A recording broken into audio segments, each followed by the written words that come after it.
Hi, Mark. Thank you for joining me and being a guest on the Resilient Entrepreneur Show.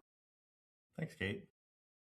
So, Mark Agovino is the founder and president of Copper Tree Staffing and has been a business owner for about 15, a little over 15 years now.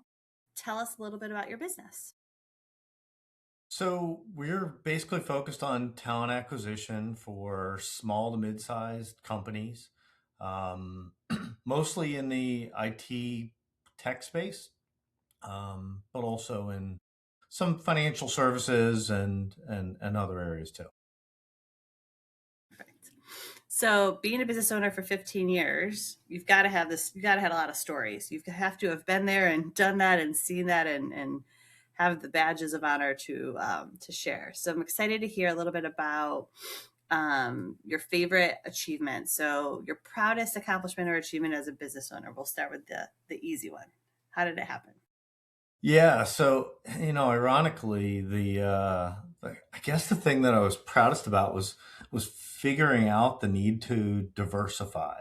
So I came out of the tech industry myself and had focused on them, but there's a lot of cyclicality, and so probably about 5 or 6 years ago, my partner had been pushing to find ways for us to differentiate, to diversify. And so we ended up exploring and figuring out that there was an opportunity in a completely unrelated space, which was in insurance brokers that are mid-size. They had a similar need. There wasn't a pipeline of talent coming out of college that wanted to be in insurance, and it was just hard for them to find good people. And so we researched the industry and figured out what they needed and learned the terminology and all that. And we built a successful franchise in that space. So that's the other part of the business that does about 40% of our revenues today. Interesting. Yeah.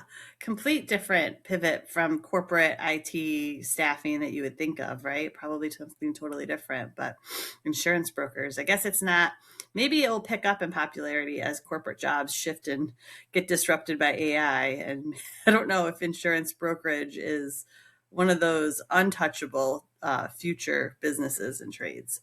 You know what? It's not easily automated because it requires relationships.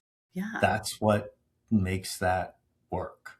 So, and I think the other thing that it showed was that the principles of good hiring transcend industries, right? For So sure. if you understand the success metrics for somebody in a new job and kind of understand the corporate culture, you can find the people that match both on the job and the company axes. Yeah. And we've all had to pivot, right? We've all had to react to market shifts and market changes. If there's not a lot of IT hiring happening, let's go somewhere that there is hiring happening. I myself have been more focused on hiring salespeople. Anything that's revenue impacting seems to be in demand. And um, having been a sales professional for most of my career before being a business owner, I was like, I think I can hire salespeople. Like, this should be fine, right? I know how to screen people like me and talk to salespeople like me. But it wasn't necessarily where I thought I would be focusing, right? It's just where the market has driven. Yeah, and I think that's one of the key things with being an entrepreneur is you got to figure out where the demand is and go there. Yeah. Be willing to be flexible and pivot, right? The beauty of being smaller is it's easier to steer a small ship, right?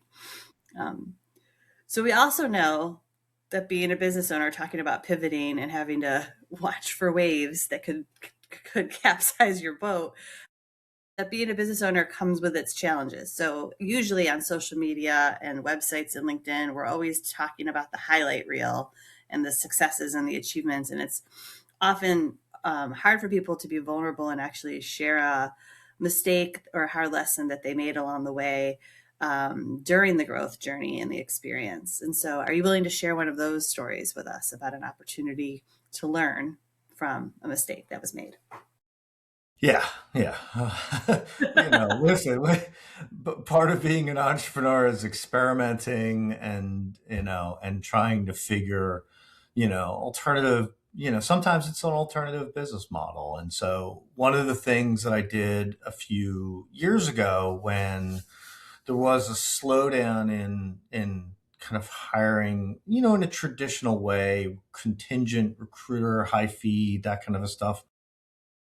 I had tried to kind of explore basically the idea of fractional talent acquisition and, packaged it into, uh, expertise on a flat monthly fee, and I put a decent amount of effort into kind of defining what the offering would be and putting up a website and changing the model, and then going out and talking to customers about it. And it kind of fell flat on its face. And I think what I learned from it was developing an offering in advance of the conversations with customers to understand what the pants on fire need was probably what caused it to fail. It's a different business model. It's a different when you're trying to explain to somebody what it is,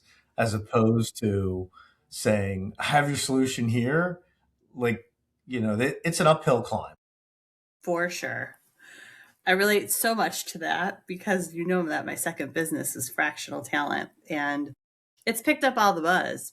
And there's definitely a lot of people becoming fractional executives, but the demand piece is not there. And so I agree 100% with that comment and that lesson of you need to be solving a problem that exists that people are willing to spend money and pay for, that is a problem that has enough pain that they're willing to solve for it, and not lead with a solution or a product for a market that doesn't necessarily have a need for it. Yeah. Product market fit and research that lots of software startup companies have to go through and defend that thesis before building software, right? And before getting an investor.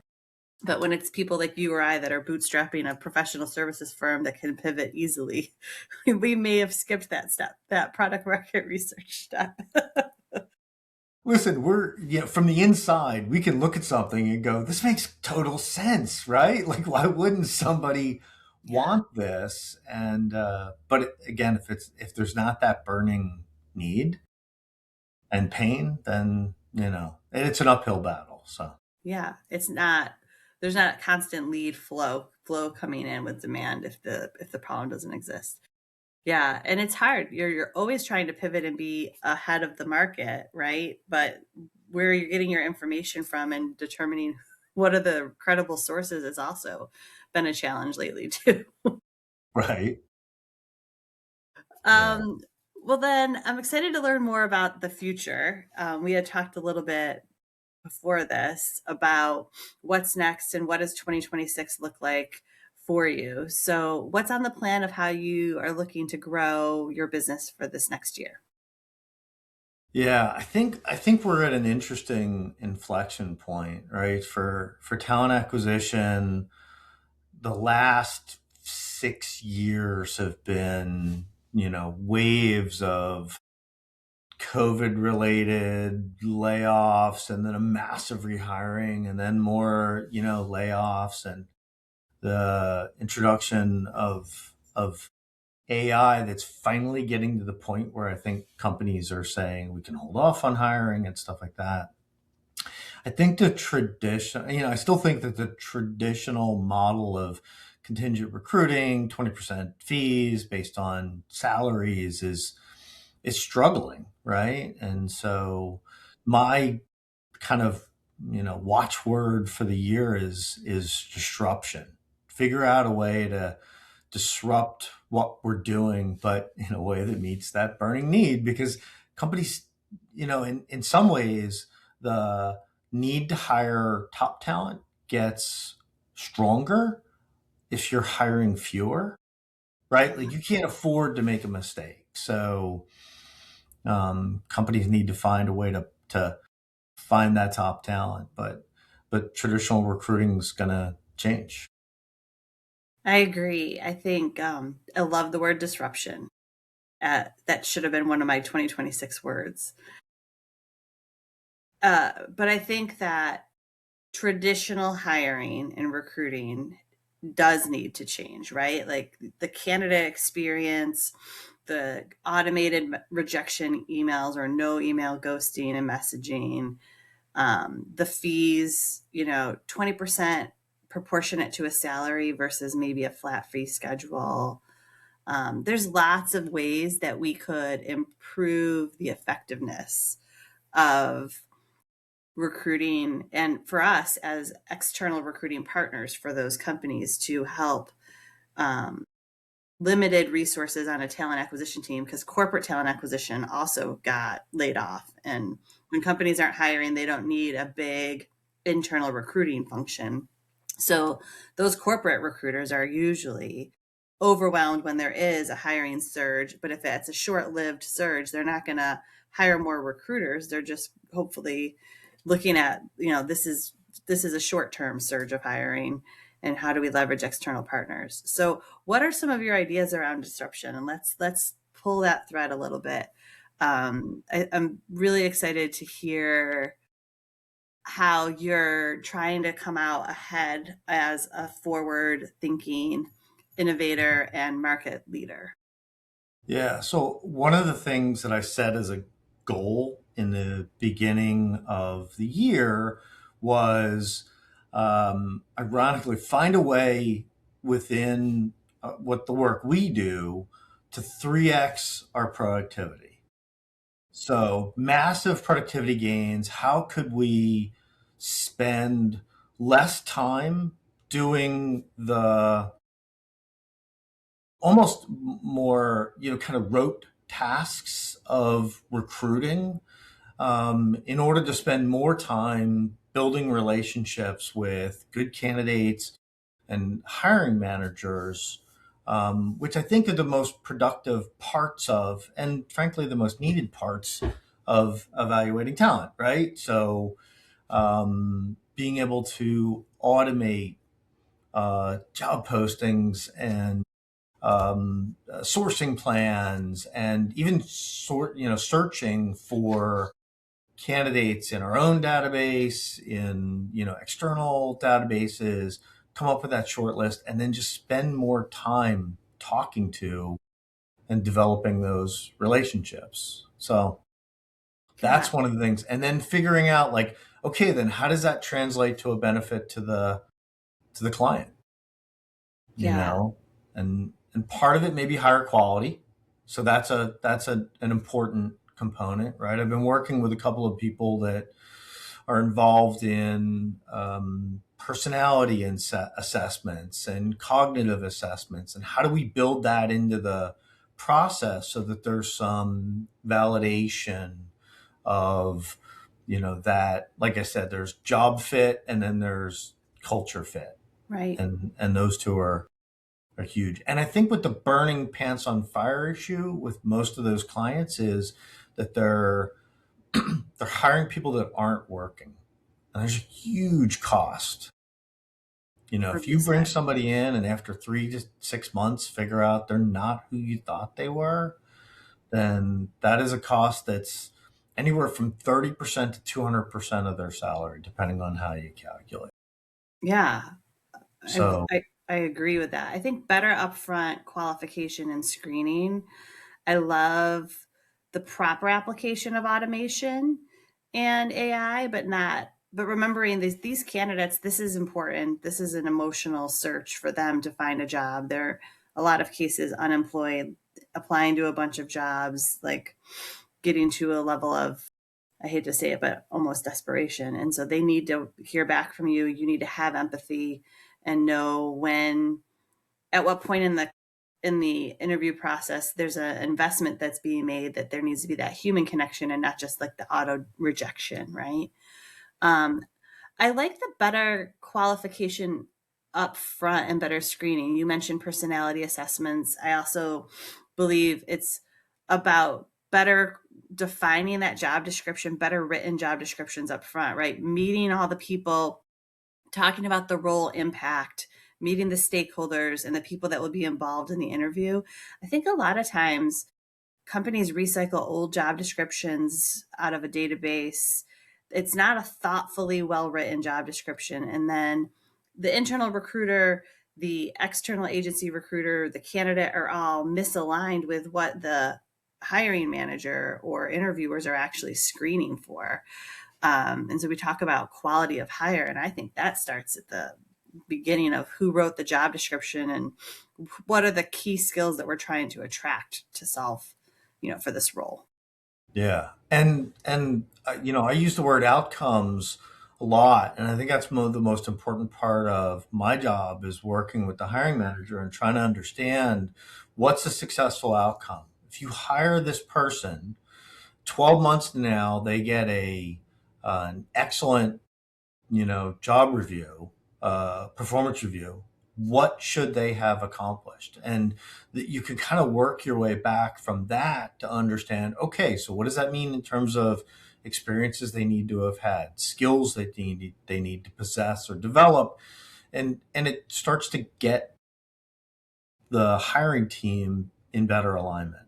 Because Yeah, I agree, the traditional job description that just has responsibilities, years of experience, that those kinds of things, it hasn't been effective. right. And like you said, the cost of a mishire. But also, I'd love to be clear with the hiring manager of what are you willing to train and teach on? Like, what are you going to do to invest in this person versus what does this person need to have walking in the door? Everyone's going to start hiring for people with AI experience. And how many companies are giving people training and professional experience and exposure to AI versus just expecting someone from the outside to come in and know more than them? Um, and so I think that that piece of what are they going to have to accomplish in the next 12 months, but also like what are you willing to teach and train on when someone joins your organization, and what does employee retention, training, and onboarding look like at your company? Yeah, that's funny. Onboarding is another thing we've been talking about, which is, look, it stems from the idea that there is very rarely a perfect candidate. They align on salary, experience, relationships, whatever it happens to be that you think the person is going to come in and hit the ground running and be, effective day one. There's always a transition. And so one of the things that I've started to do is provide um, provide companies with an onboarding plan. Hey, this is based upon the personality assessment of the person, the job description, their background and experience. We'll work through it and figure out like, well, what are the things that they're going to need to be trained on? What are the things and onboarding is not just giving them a password and a laptop. It is helping them develop the relationships with people internally that are going to be responsible for their success. And maybe it's skills training, but there are reasonable expectations that you need to have for productivity of an employee. And our goal is to get them at that 90-day period to be the most productive person, right? And unlike traditional recruiters who are kind of like, hey, here's your candidate, here's your invoice, call me when you need help again. Right. We're trying to help them through that first 90 days. I think that's critical, right? Is um, I can't tell you the number of bad first day, first week experiences where laptops are not there by the time, like they're so quick that they want the person to start, right? It took them more than a month to interview the person and get to a decision, but then can the person start Monday? And then they're not set up internally to get a laptop shipped with the right software and the right access. And so people are starting their first day without a very organized onboarding experience, or their first week. I have sometimes where people have started and they're joining Teams calls from their personal computer because they don't have access, to internal email Right. systems. Look, even worse, you mentioned recruiting for salespeople. I've had salespeople who say, after a week, they're like, I still haven't met with my manager. I don't know what I'm supposed to be working on. Like, that should be day one kind of stuff, right? Relationship building, and then let's go figure out what you're gonna, what your plan is, and as opposed to being like, here, just look at the product catalog for a week. Yeah. Um, where does AI fit in to your future disruptive view of talent acquisition or onboarding or retention or training of employees? So I think there's probably two phases to it. One is we spent a bunch of time looking at our entire workflow, right? From the moment a customer or a company says, "Hey, I need your help with hiring something," all the way through to that kind of offer and start. And we try to look at where were we spending a lot of time where we weren't adding a lot of value, right? And so we've been working with within Claude. Claude's become my favorite Mm-hmm. tool Yeah. now, both from an ability to kind of train the projects on our way of doing things, but automate. So once something comes in, the job intake is done by a human because there's a lot of value there, and then there's a lot of stuff that gets automated, and just letting us then spend more time with the clients.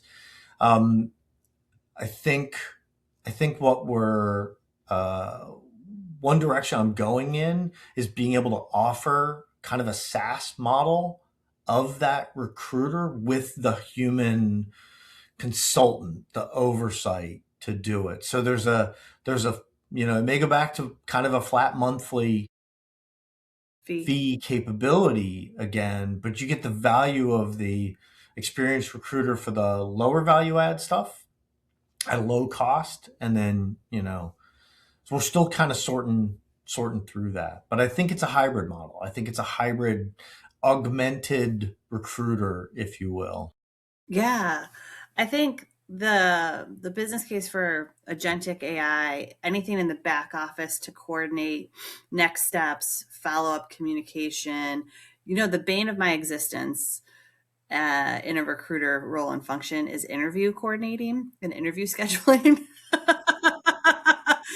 Try to get dynamic calendars of four people to sync up, especially panel interviews between four people and going back and forth and trying to accommodate those. So that would be a great business case for agentic AI. I wish if I built it now, but we're putting it out there, right? I don't know if it exists, but interview coordination, but then keep the human in the loop, that recruiter, to have those important empathetic conversations with both the hiring manager and the candidate during the process, right? But automate what you can in the move things to the next phase and processes, right? um, I love that. But yeah, interview scheduling and coordinating would easy thing for us to find an agent in AI to handle, I think. Yeah, Easier I mean, said I than used to done. liken it to being a travel agent that, trying to match up, schedules and flights and things like that. But you're doing it in three different languages, and you're, Yeah. Different time you're across zones, time different. zones, and yeah, it was Yeah. always difficult. Yeah. I am the worst at interview scheduling. Yeah. So Yeah. and now, so my next step has actually been just in the last week.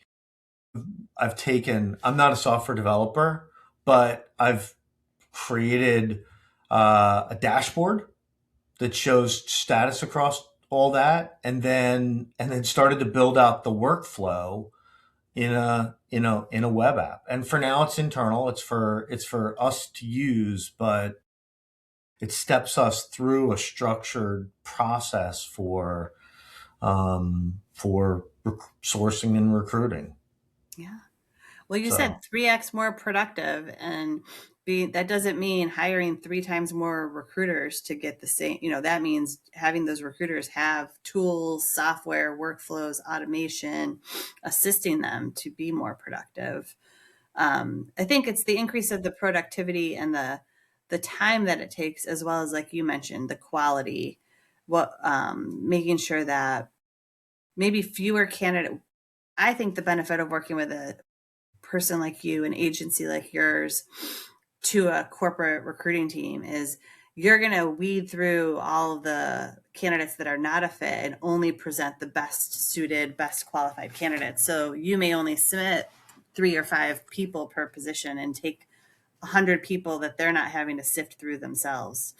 Um, and that screening, I know we already know that ATS systems are doing keyword matching and pattern matching and using AI, some of them, right? But also there's a lot of ATS systems that are terrible and antiquated tech Yeah, that they aren't doing it. are. Yeah, I saw somebody compare it to an arms race the other day, right? So candidates now have AI tools, either something they're doing themselves or actually a commercial tool that lets them apply to 500 jobs at a time. Yes. Probably not truly qualified for those 500 jobs. But so on the internal TA side, they're now dealing with, I mean, you can get 100 applications in a couple of hours Right. if you post something on LinkedIn. And so, there needs to be a better way. And I do think that some of the kind of screening tools rightfully get a bad rap because it's really just keyword matching. They can't effectively understand a candidate's, background and experience, and is it applicable? And so the human still does a better job of that. That may change. Yeah. But They're getting also, better. if the candidates are using AI to keyword match their resume to the job description when they apply, and then the system is using the keyword matching and that's how they pass, that's going to put even more of a pressure and importance on the interview process being thorough and the hiring managers to make sure that the candidates can actually demonstrate knowledge and expertise that they have written on their resume. If the resume may have been exaggerated or embellished by AI, right? And so I think it's going to put even more pressure and the significance on a well defined, thorough interview process. Yep. Yeah. And, in that kind of that person to person interaction, humans are still better and probably will always be better at understanding nuance and tone and things like that. So my favorite questions are ones that are behavioral interviewing questions. Tell me about a time, and asking for real world experience, and you can pick up, especially if you've done it for a while, you can pick up on, didn't sound like a very convincing answer. And so you can peel back the onion, you can dig deeper, you can understand the person. And you're right, we do screen out a lot of people before they ever get to an internal TA team. And so, that is one of the values. Yeah. And I think people are being wiser to something that's AI written versus something that's natural language. When you're reading from a script or reading an answer that seems too perfect and too rehearsed, and if you don't have a well trained LLM that knows your voice and tone and personality, and it's generic chat GPT, like we all know what chat GPT answers kind of sound like, versus normal human language, natural human language with the inflectuations that happen and the pauses for you to think and answer and come up with the right answers. So, Yeah, well, this has agreed. been awesome. I look forward to the disruption, the future of talent acquisition. I really enjoyed having you as a guest, and I look forward to having other partnership and collaboration discussions. Um, So I like to end with how can I help? What can I do to help with your future business? Yeah, no, I appreciate that. I think at some point I'm gonna look, once I've got any kind of an MVP developed for this SaaS model. To be able to kind of run it by you, and would you use this? That kind of collaboration would be awesome. I appreciate your experience, and I think you could provide me with some good insight. That's a good place to start. I love that. I'd love to be part of your beta of your MVP as you build something. Um, and same, I think I haven't thought about being a product company. I've always just considered myself a services company, but that would be awesome. Well, thank you, Mark, for sharing your stories, sharing your vision for the future, and being my guest on the Resilient Entrepreneur Show. Now that you've been on the show, who do you recommend for me to interview next? Have you ever met with Elizabeth Ice? Elizabeth was originally a She tech executive, Well, she and did like virtual assistants or something. Is that she what she does? does, yeah, virtual fractional assistants, mostly in the marketing space, but they're US based. And she's got a great kind of matching engine on the back end that her development team has kind of created that helps not only with connecting the right people with the right opportunities, but then also managing them in that communication. I just think she's an interesting person. Yeah, that would be great. I would love that. I would love to invite her to be a guest. Well, looking forward to watching all your future successes, Mark, and looking forward to future partnerships and collaborations. So thank you again. You're welcome. This has Thank you for been having me. I fun. appreciate it.